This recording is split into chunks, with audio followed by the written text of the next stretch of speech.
Well, hello there, friends. Thank you for joining me on the new Mailbag Sunday. I have 2 videos coming out every Sunday. Now, in the mornings, I have my usual upholstery tutorial, and in the afternoons is where you're going to see my Sunday mailbag. Make sure that you stick with me every Sunday, and you'll be learning a lot. Well, the first question comes from Seamsrightnz. He's got a fantastic question. It's one that's near and dear to my heart. Is finding care products for vinyls and fabrics. The second one is from Cory Johnson, and he's also got a really cool comment about restoring $1 million cars and then doing a wheelchair cushion. And so let's get into it. So the question from Seamsrightnz, he says, thanks as always. Do you think you could do a video on how to care for vinyls and fabrics to help us help the client better, to give them the longest life and not ruin their seats by using the wrong products? I would like to be able to give them a care sheet, but I'm finding conflicting information. Would you consider this as a topic? And hopefully I haven't missed it being done in the past. Well, here we go. I like this one. So what I replied back to him, I said, hello, Seamsrightnz. I do get this question all the time. Please understand that the vinyl and leather care product is a billion-dollar industry. I will always say to not waste your money on any of these type of products, as they will only harm your materials. Just know that there is nothing that you can do to prolong the life of materials if exposed to the elements. All materials will give in to Mother Nature at about the same speed. Only if kept in a closed garage and out of the elements will these materials last for years and years. A simple wet cloth to get the dust off is best. I have many videos showing me replacing rotted materials, including marine vinyls. So what do you think about that one? Let's get into this. Do any of you remember back in the 1970s and 1980s when Armor All was all the rage? Maybe I shouldn't have called them out by name. Maybe I should call them Barber All. Okay. Do you remember when Barber All was all the rage? Okay, everybody went out to the Checker Auto Parts and all that. That was before AutoZone. And they used to go pick up the the Barber's All. So anyway, Barber's All. Everybody found out quickly that because the product contained silicone, that the silicone would plug the pores of the vinyl. And then they were starting to get cracked dashes, cracked vinyl. Everything would just dry up and crack. Crack, crack, crack. The other kind of crack.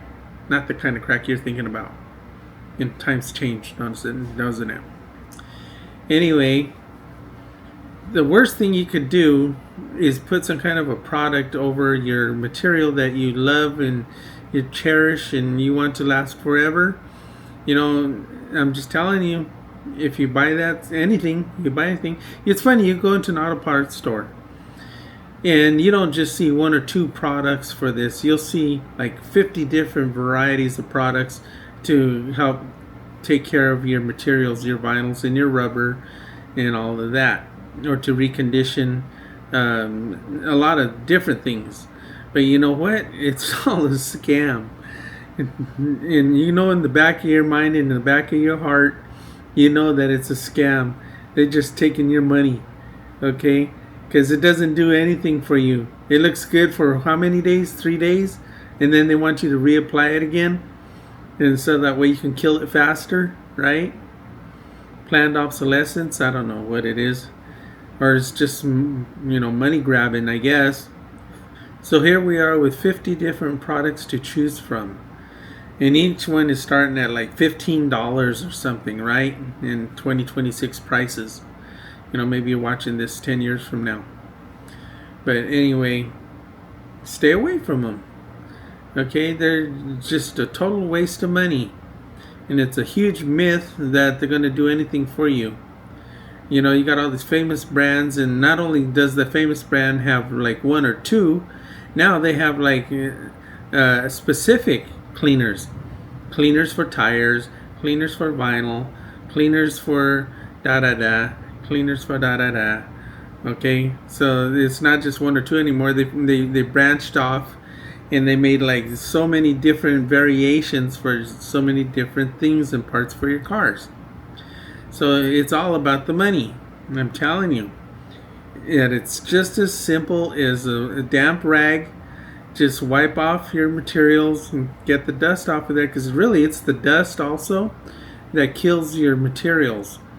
Okay, so as long as you can keep the dust and the dirt off, keep it clean, keep it out of the elements as much as you can. I know that it's kind of hard to do sometimes in the middle of the summer when the sun is beating down on your dashboard, but even then, there's always a way to help protect your stuff. It's not really practical and nobody ever does it, but you know what works? Throwing like a bath towel over your dash so that way the sun doesn't hit it. You'll probably gain about 3 or 4 or 5 years more life out of that dash. So Seamsrightnz, I think that if you're going to be recommending any of these products, you're probably going to be accomplice to the death of their interior. And I would say that any product is the wrong product. Just save your money. Tell them to save their money. They might really appreciate if you give them the same advice that I'm giving you. If you've spent any time on my channel, the things that I recommend are always basic, very, very basic. That's why I'm old school. I don't give into, buy this, buy that, this tool, that tool, this crazy attachment for your sewing machine. All of that stuff is not even necessary. I was doing the same upholstery that I'm doing now. I was doing it 50 years ago, before there was ever any one of these products. A good example I get all the time, I have a video about dyeing vinyl and preparing vinyl. So basically the question there is if somebody should use an adhesion promoter, if it's better to use an adhesion promoter than to use acetone, because that's what I talk about in the video. So basically what I tell them is that I was using the acetone decades before there ever was such a product as adhesion promoter. And that's exactly what I'm talking about. So acetone was working perfectly, that many years ago. So why now is there a new product that is supposed to be better? It is a lot more expensive, I'll give you that much. Acetone is a lot cheaper than this adhesion promoter, and it goes a lot further. So why would I change? Why would I change?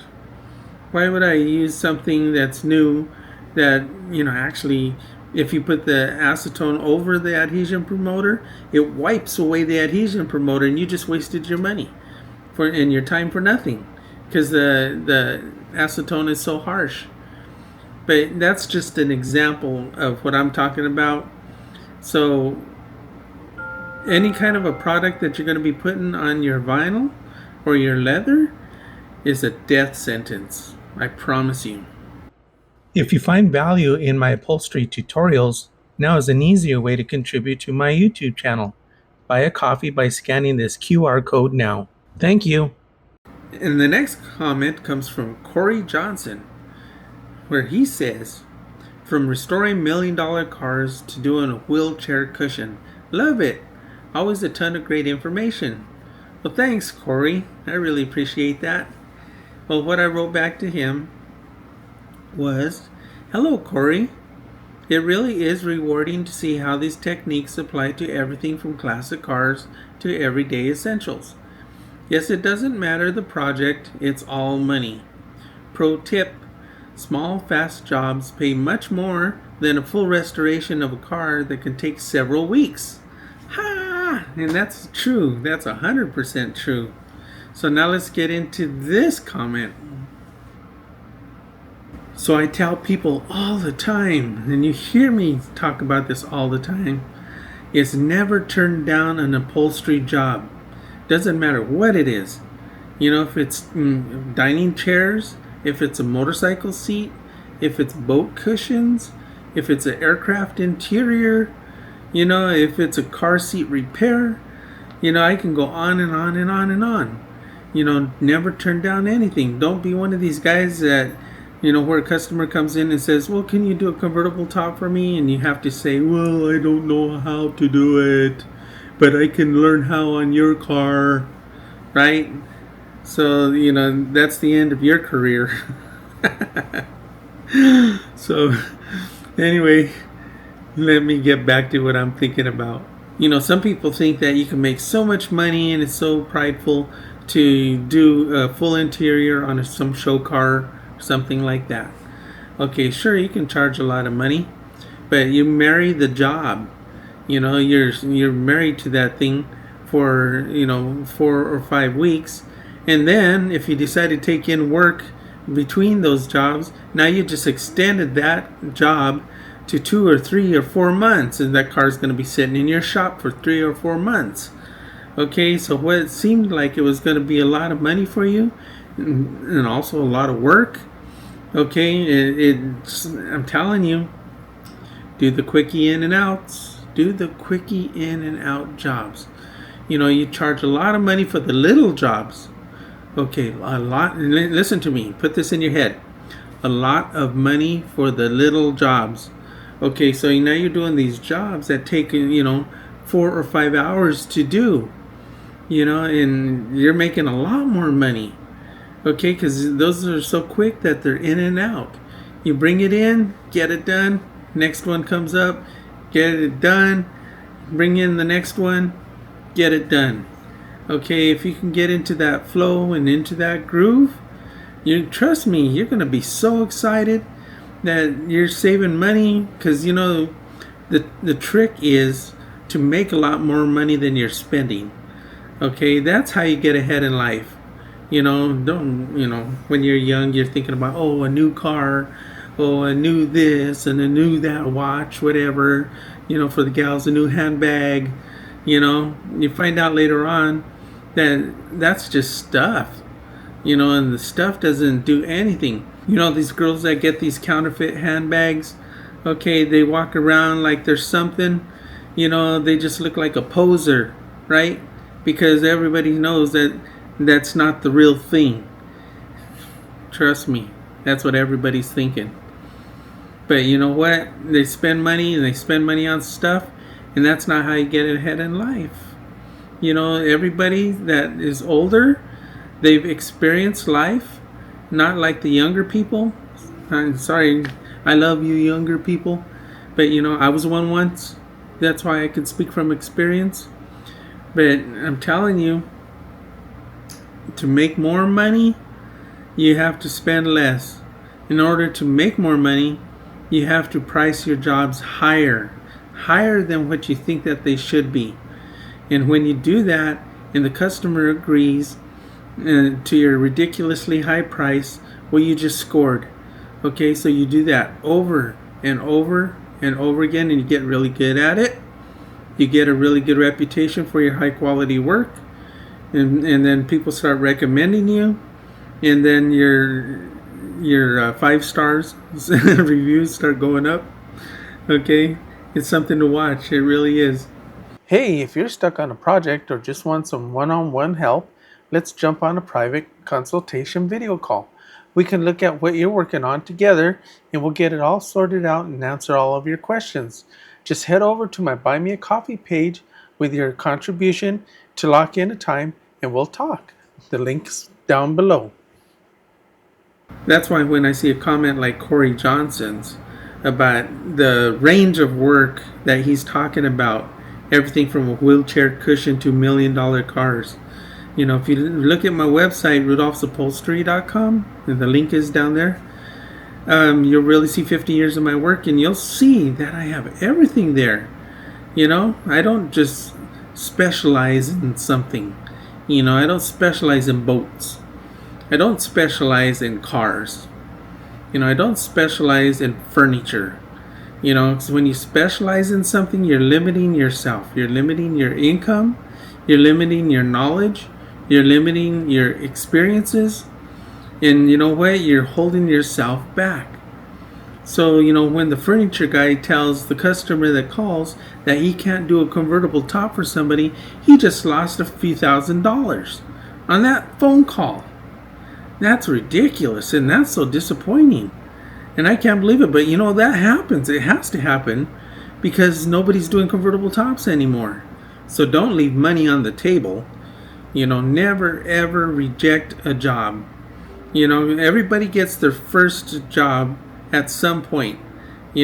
Somebody that is really comfortable doing automotive repair or auto upholstery, someday they might be approached to do boat upholstery. But they think, oh, I'm above that, right? I don't do boats.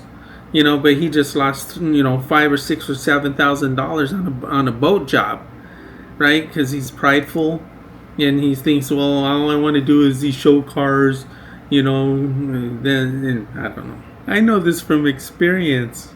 My first 30 years, all I thought about was doing, famous people's cars, right? Because it was a nice feeling for people to like and enjoy my work. But all of that pride was holding me back. If I had this advice 50 years ago to do aircraft interiors, man, my life would be different. If I started doing aircraft interiors instead of auto upholstery, jeez. Nobody was there to teach me. Nobody was there to tell me. I was doing everything on my own. You're so lucky that you have YouTube. Where you're watching me right now. If you're taking my advice today, contact me in a year or 2 years or 3 years and tell me how your life has changed. I'd really love to hear that. These questions are really good questions, and these are questions that you should also be thinking about. If you're thinking about it, put it down in the comments, and we'll keep that conversation going, right? Be sure to get it all in your comments, and who knows, maybe your comment will be featured. I hope you're enjoying our new Sunday afternoon mailbag segment. So until next time,